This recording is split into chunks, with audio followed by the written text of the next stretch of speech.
वंदे मातरम। मैं अजीत प्रताप सिंह ज्ञान ज्योत विद्यालय की तरफ से आप सभी विद्यार्थियों के सुबह का नमस्कार करता हूं और आशा रखता हूं कि आप सभी लोग सेफ होंगे। आज बच्चों, आज हम लोग चैप्टर 6 एसएस का अंग्रेजी शासन का भारत पर प्रभाव देखेंगे। यानी अंग्रेजी शासन का भारत पर क्या प्रभाव पड़ा, ये हम इस चैप्टर में सीखेंगे। तो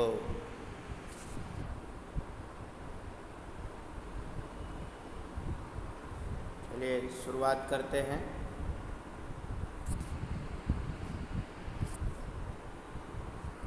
कि अरुणा प्रातःकाल ध्यानपूर्वक समाचार पत्र पढ़ रही थी, यानी तो उसी समय उसकी पुत्री पूर्वा पास में बैठकर गृह कार्य कर रही थी।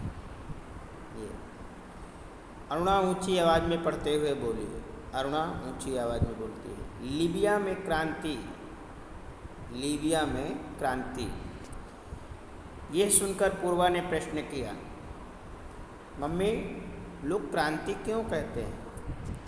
तो उसकी माँ ने, अरुणा ने उत्तर दिया, देखो बेटा, लोगों की आवश्यकताओं की पूर्ति ना हो और लोग आर्थिक रूप से तबाह हो तो क्रांति की तरफ मुड़ते हैं।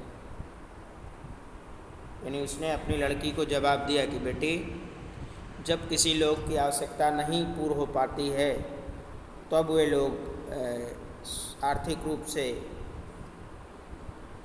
वे क्रांति की ओर मुड़ते हैं, यानी एक प्रकार का वो विद्रोह करते हैं किसी चीज़ के खिलाफ। हमारे देश में अंग्रेजी शासन के समय भारत में लोगों की परिस्थिति बहुत दयनीय, यानी कंगाल बन गई थी।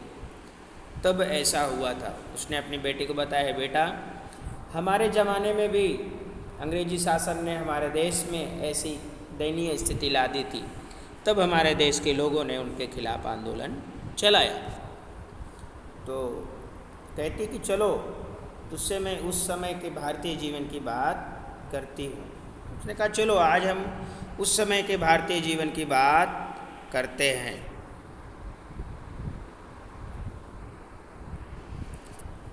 उसने कहा कि भारत की आर्थिक समृद्धि 18वीं सदी तक यथावत रही। तब भारत जो था 18वीं सदी तक बहुत ही अच्छा था, परंतु अंग्रेज के अवसान के बाद, औरंगजेब के अवसान के बाद, यानी ये औरंगजेब जो अंतिम मुगल बादशाह था, उसके जब मृत्यु हुई उसके बाद अराजकता बहुत फैल गई।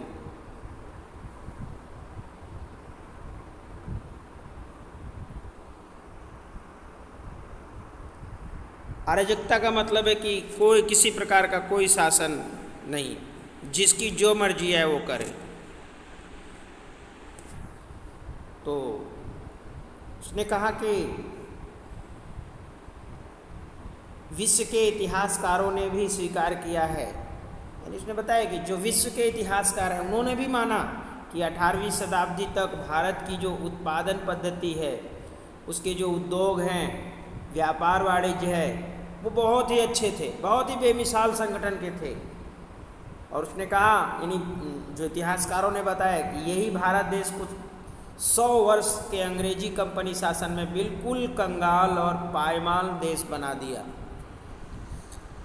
यानी इतिहासकारों ने भी माना कि 18वीं शताब्दी तक भारत बहुत समृद्ध था, भारत में उत्पादन बहुत अच्छे से होती थी, उसके उद्योग, उसके व्यापार वाणिज्य बहुत ही अच्छे थे।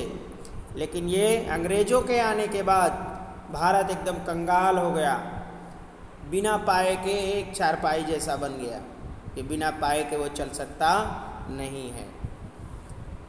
ये इंग्लैंड के लिए कच्चा माल पैदा करने वाला और उनके कारखानों में तैयार हुए माल का विशाल बाजार बन गया। यानी इतिहासकारों ने ये भी माना कि जो भारत देश है वो अंग्रेज़ों का ग़ुलाम होने के बाद वो अंग्रेज़ों के लिए कच्चा माल पैदा करने वाला एक देश बन गया और उनके कारखानों में तैयार हुए माल का एक विशाल बाजार के रूप में भारत उस समय सामने आया। प्यारे बच्चों, यहाँ पर विचार करना है कि कच्चे माल का क्या तात्पर्य है। कच्चे माल के उदाहरण दीजिए। आपके गांव में उत्पादन होने वाले कच्चे माल के उदाहरणों की सूची बनाइए और आपके गांव में उत्पादन होने वाले कच्चे माल कहाँ जाते हैं, इनमें कौन कौन सी वस्तुएं बनती है, ये क्वेश्चन है। तो कच्चा माल यानी कि कोई जो चीज़ बनती है, जैसे मान लीजिए रुई जो होती है वो तैयार होती है, ठीक है। रुई को पहले किसान लोग बोते हैं, बोने के बाद रुई से क्या निकलता है, धागा निकलता है और वो एक प्रकार का जो उद्योगों में जाकर कच्चा माल तैयार होता है। अब उसके बाद वो जो है तैयार होने के बाद उसे कारखाने में भेज देते हैं, तब जाकर ये जो हम कपड़े पहनते हैं वो कपड़े तैयार होते हैं विविध प्रकार के। तो ये कच्चा माल है। तो आपके गांव में कोई ऐसी चीज़ें उत्पादित होती है जो कच्चे माल के रूप में हो तो आपको बताना है, ठीक है।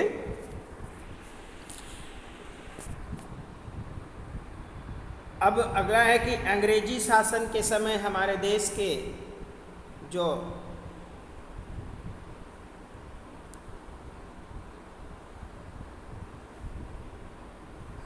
अंग्रेजी शासन के समय किसान और खेती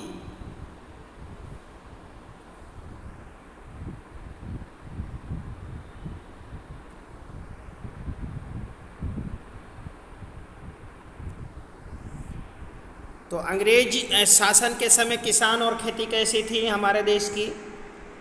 आप जानते हैं कि बंगाल, बिहार, उड़ीसा, ये जो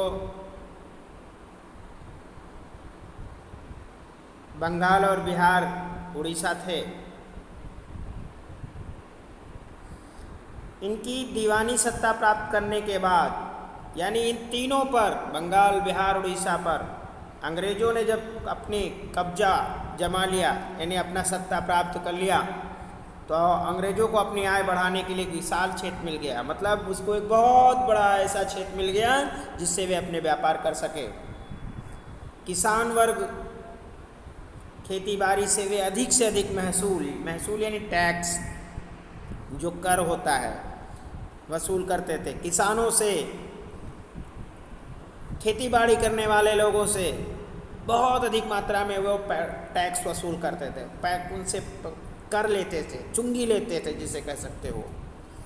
इसका परिणाम ये हुआ कि किसान वर्ग पायमाल हो गया, मतलब किसान एकदम कमज़ोर हो गया। अनेक बार घर के आभूषण बेचकर भी किसान महसूल नहीं भर पाते थे। परिणाम स्वरूप उनकी ज़मीन बेच दी जाती थी। किसानों की बहुत सी ज़मीन कर्ज में डूब गई। बहुत से किसान साहूकारों को भारी ब्याज की प्रथा का शिकार बनकर बर्बाद हो गए। उनकी जो खेती बाड़ी थी वो एकदम टूट गई। इसी कारण 1770 में बंगाल में भीषण अकाल पड़ा। अकाल मतलब जहाँ पर पानी, मतलब बारिश नहीं होती तो वो अकाल कहलाता है। अब जब अकाल पड़ गया तो वहाँ के लोगों की जो खेती बाड़ी थी उसमें कुछ पैदा ही नहीं हुआ, और पैदा नहीं हुआ तो लोग वहाँ के भूखमरी के शिकार हो गए। भूखमरी के कारण लाखों लोगों के मृत्यु हो गई, यानी बहुत सारे लोगों की जानें गई। कॉर्नवालिस नामक गवर्नर जनरल ने स्थायी बंदोबस्त नामक महसूल पद्धति उस समय वहाँ पर लागू की। तो यहाँ पर एक क्वेश्चन है कि किसने स्थायी बंदोबस्त महसूल पद्धति लागू की, तो ये है कॉर्नवालिस। अब इस पद्धति के अनुसार कंपनी ने प्रत्येक वर्ष के लिए ज़मीन की महसूल निर्धारित कर दी। यानी पहले तो कोई भी ऐसा कुछ सिस्टम ही नहीं था कि आपको इतना टैक्स देना है या कर देना है, महसूल देना है। लेकिन जब कॉर्नवालिस ने गवर्नर जनरल बना तो उसने स्थायी बंदोबस्त नामक पद्धति लागू करके टैक्स निश्चित कर दिया कि वर्ष में आपको इतना कर देना है, इतना महसूल देना है। जमीन की स्थायी अधिकार जमींदारों को दे दिया जाता था। यानी ज़मीन की जो देखभाल करने की जो थी वो जमींदारों को दे दिया। अर्थात कंपनी ने अपनी आय निश्चित बनाकर अपने पक्ष में खड़े रहने वाले जमींदार वर्ग तैयार कर दिए। यानी कह सकते हैं हम कि जो अंग्रेज हैं उन्होंने अपने पक्ष को मजबूत करने के लिए अपनी तरफ से एक प्रतिनिधि रख दिया जो जमींदार वर्ग के रूप में थे। दूसरी तरफ तनतोड़ मेहनत करके चिलचिलाती धूप सहकर जमीन जोतकर फसल पैदा करने वाले हमारे किसान वर्गों का इन अंग्रेज लोगों ने शोषण किया। आप समझ सकते हो कि हमारे देश की उस समय हमारे देश की परिस्थिति को डामाडोल करने में इन अंग्रेजों का और इन जमींदारों का कितना योगदान रहा होगा।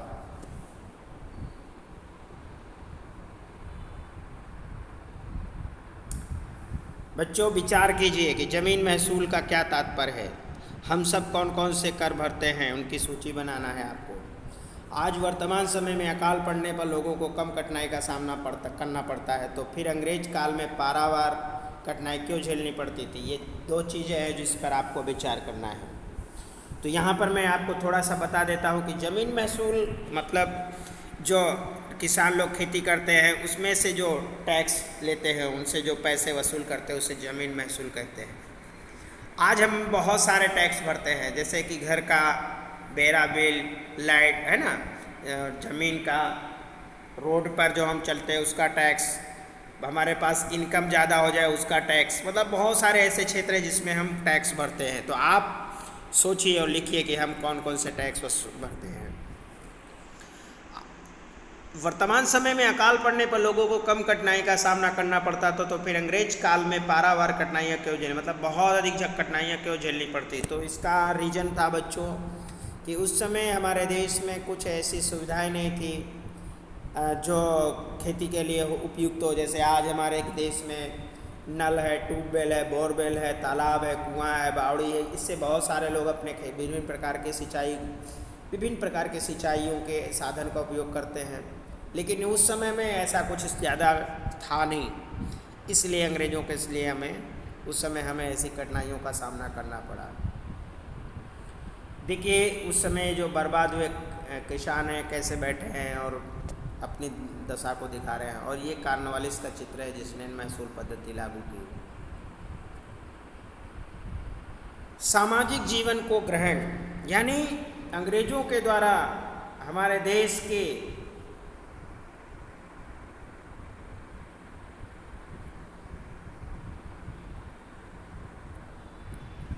अब सामाजिक जीवन को ग्रहण, वारेन हेस्टिंग्स के समय में महसूल करने का कार्य जिसे सौंपा गया था उसे कलेक्टर कहा गया। यानी जब वारेन हेस्टिंग्स ने महसूल पद्धति में महसूल को वसूलने के लिए जो अधिकारी सौंपे थे उसे जो महसूल वसूल करने का कार्य जिसे सौंपा गया था उसे कलेक्टर कहा जाता है। यानी जिस व्यक्ति को उन्होंने सौंपा कि भाई तुम्हें महसूल लेना है, कर लेना है, लोगों से टैक्स लेना है, तो उसे कलेक्टर नाम दिया गया। आज वो न्यायाधीश का भी काम करता है जिसे हम न्यायाधीश कहते हैं, जज कहते हैं। अंग्रेजी राजतंत्र के ऐसे प्रशासन हमारे देश की पुरानी ग्राम स्वराज्य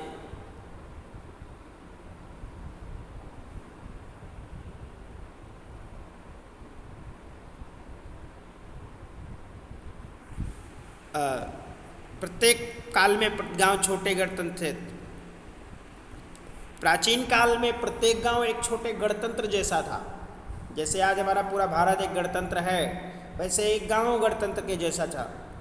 ग्राम पंचायत ही गांव के सभी प्रशासनिक व्यवस्था संभालती थी। यानी जो ग्राम पंचायत थी वो सभी प्रशासनिक व्यवस्था संभालती थी। XYZ कुछ भी कार्य होता कोई भी, तो उस तरह से वो अपने गांव की देखभाल करती, वो उसके फैसले देती, वहाँ की समस्याओं को सुनती, लोगों की समस्याओं को सुनती, उनकी समस्याओं को दूर करने का प्रयास करती। यानी जो सरपंच होते थे, आप कह सकते हैं कि जो देश की मेरुदंड है, यानी रीढ़ की जो हड्डी है, वो ग्राम स्वराज्य की संस्था ही है। बाहरी आक्रमणों के समय, सल्तनत शासन व्यवस्था के समय भी हमारी ग्राम स्वराज संस्था आड़ी खड़ी थी। यानी हम देखते हैं कि बहुत समय पहले जब बाहर के लोग आक्रमण हमारे देश में करते थे, उस समय भी सल्तनत शासन के समय भी हमारी ग्राम समाज हमारे लिए एक संस्था के रूप में थी और हमेशा तत्पर रहती थी। अंग्रेजों द्वारा शुरू की गई इस नई शासन पद्धति से यह संस्था नष्ट कर दी। जब अंग्रेज़ों ने ऐसे शासन पद्धति लाई थी टैक्स वसूल करने वाले, तो जो ग्राम पंचायत है वो एकदम नष्ट हो गया।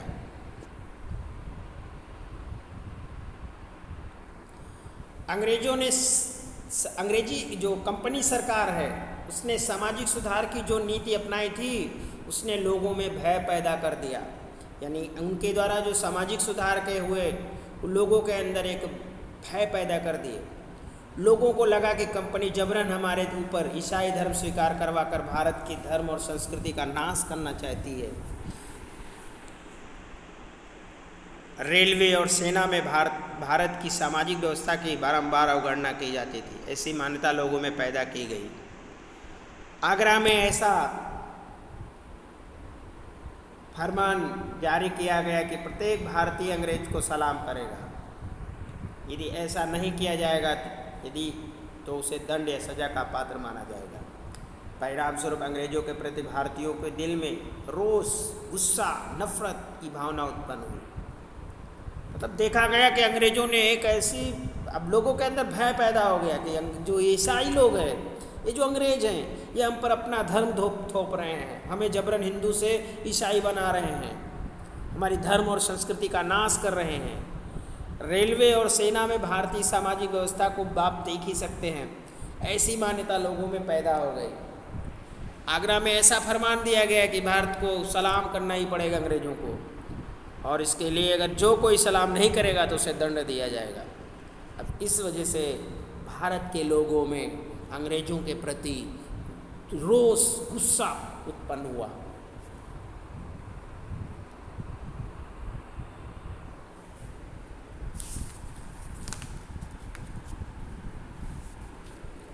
अब हम नेक्स्ट वीडियो में भारतीय व्यापार और उद्योगों का विनाश देखेंगे।